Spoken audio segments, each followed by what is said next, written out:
Hey everybody, Tekking101 here, and welcome back to my chapter reviews of the amazing series that is Zombie Powder. And we finished a good milestone. We got quarter way there. We just finished off the first volume of Zombie Powder. So now, moving on to volume 2, and things are really starting to pick up. From last chapter, I'm really hyped about the way this series is going. We're getting over the first major hump, I should say, with like just getting to know the characters, exactly what they can do, how they play off each other. Now we're starting to get a little bit more of that dynamic going. So yeah, let's just pick up right where we left off with Gamma summoning the black fire of hell itself to impale Colver on his chainsaw sword, you know, through a freaking wall into the side into the hallway. Oh, by the way, I failed to mention this, which I was curious as myself why I didn't think of this. When Gamma summoned the fire, that flame of death he used with his Karin Zanjutsu style, everyone's like, well, now we know where Ichigo got the Black Getsuga show from, or at least we now know what the inspiration was for Kubo. And I didn't jump immediately to Getsuga Tensho, which of course is Ichigo's signature attack from Bleach, in case you don't read Bleach. But the first thing I jumped to was just Amaterasu, because Black Fire, I mean, I just got programmed for that from the Naruto universe. But hey, and honestly, Zombie Powder, I think Naruto started serialization in what was 99 or something. But even if it started serialization, the Amaterasu did not show up until much later into the series. So this, of course, was way before Itachi used it. So I don't know, but I'm not going to get into no more Naruto. It's just more spoilers there that you're not interested in. So chapter starts off with Calder flying into the side of the wall. Gamma retracts his chainsaw sword from him. He gets it back. Calder freaking drops on the ground, and he's dead, and he begins to regress back to his original old man form, so he becomes all emancipated, his hair, shrivels up, and he just becomes it looks like a little gremlin, like freaking Gollum from The Hobbit or something. That's basically what he looks like, because I don't even know how old this guy was, but, then again, he was doping himself up on that, that Phoenix Semen shit, so even if, I would imagine it would, like, ruin his body to the point where if he didn't keep injecting it over and over again, he would eventually, like, rapidly age insanely, and he might die anyway, even if he just stopped taking it. But, he's dead, so he regresses back into the way he was. And, Elwood's just looking at him and just like, wow, that's kind of sad, the water of life has been all dried up, watching this guy basically turn from, like, he basically transformed his entire life from, like, a teenager to an adult to an old man to dead in, like, the last couple of seconds. So Elwood's a little bit, like, oh, that's a little creepy there. But, at any rate, Gamma's just, like, he pulls back his sword. He's just like, okay, whatever, who cares about that guy? He was an idiot anyway. We gotta hurry up. We gotta get that Ring of the Dead. And Smith is like, oh, yeah, in fact, we better really hurry, because if we don't find the Ring of Dead, we're gonna run out of time. And then you just hear this giant freaking siren going off, and Gamma and Elwood are like, the fuck is that? And Smith is just looking over at him, and he's like, they're like, what the hell's going on? Like, Smith, is this place gonna blow up or something? What's going on? Looks at his watch, and he's just like, that's 30 minutes earlier than I expected. We should probably hurry up. And Gamma you get this look on his face. He looks over at Smith. He's like, wait, Smith, please don't tell me you've been trying to make a bomb again. And you can tell just by the back and forth between Smith, this was not the first time this has occurred. Apparently, Smith, who is a guy that's supposed to be good at just everything, has at least one fault, and that one fault is he really fucking sucks at making incendiary devices. Because apparently this is like the third time he's tried to make a bomb or a scratch-built explosive, and Gamma's just like horrified by this. Like, oh my god, we're all gonna die now because of you idiot. And Elwood's he's just over there. He's just like, that girl's still behind him, the one that they rescued, and this back and forth between them. So, apparently, and this goes back to when a couple chapters ago when Smith was like, when they were heading off to the torture room, and Smith was in the back, and he's like, he was right about to follow them, and he's just like, oh, I wonder if we're going to make it in time. That's what, I mean, I assumed the whole place was going to blow up too, because I honestly did not read ahead. It's just I couldn't really see anything else happening. Like, why else would Smith be so afraid of, like, a time limit other than the whole place just going up in fire or, blowing up or something of the like.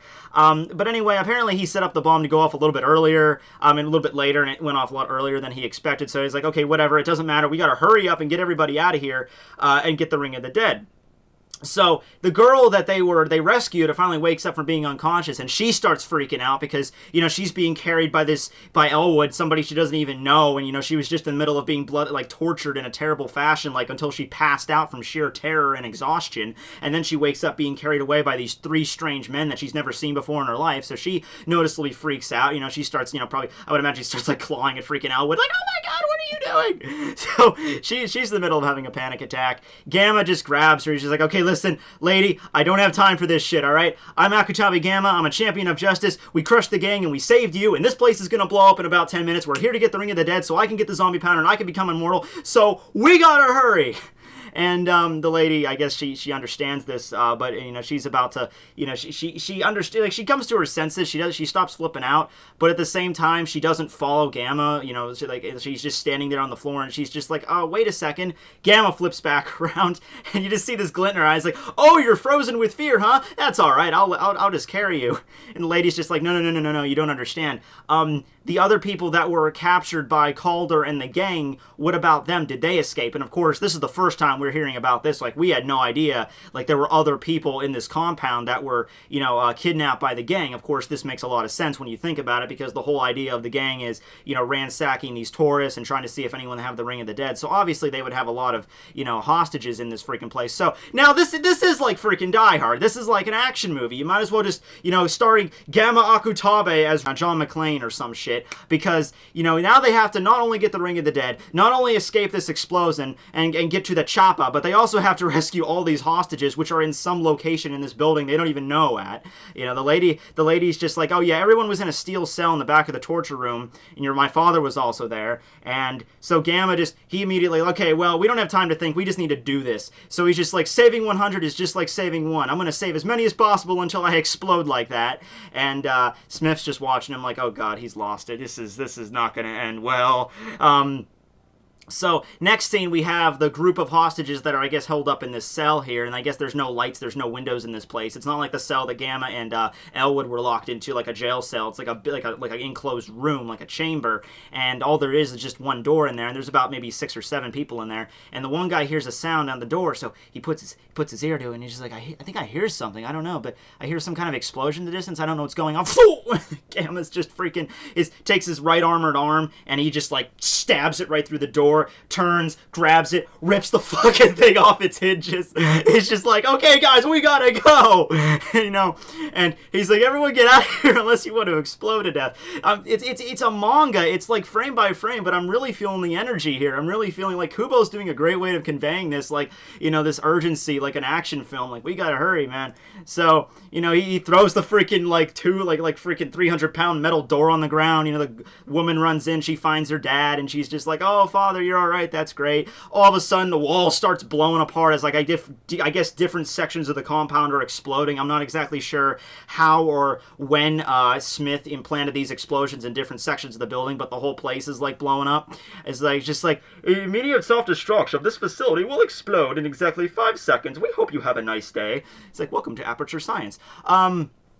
But yeah, so Gamma, like, everyone's okay, how are we going to get out of here now? We have everybody, but we still need to get the Ring of the Dead. That's on the 2nd floor. You know, there's no way we're going to get to the stairs in time. So at this point, you know, Gamma's just like, okay, fuck it. I'm only supposed to use this badass power for attack, but I guess we just got to do it. So he starts extending his black fire of death, I guess that's just what I'm going to be calling it, you know, out of his, like, shoulder, and it extends into, like, these like, chains or ropes, like, all around him, and he's just like, everyone grab one of those chains. We're getting out of here. So, you know, everyone just grabs onto one of Gamma's, like, fire chains, I guess, and I guess it doesn't burn them. I guess they can just touch them or whatever. I'm assuming, once again, I think I'm going back to the whole, this is Gamma's chi or his ki or some energy, like the aura that's coming off of him, so he can manipulate it in any way he wants. So now he uses, last time we had a Karin Zanjutsu exploding type, this time we have Karin Zanjutsu aerial type, which, like I said, there's different types of abilities, and then sectioned off in those subcategories are, like, the different techniques. So you have, like, explosive type, aerial type, I don't know, maybe there's like a ground type, water type, a lightning type maybe, I don't know. But anyway, this is the aerial type, and he calls it the 5 Sky Lightning Cannon.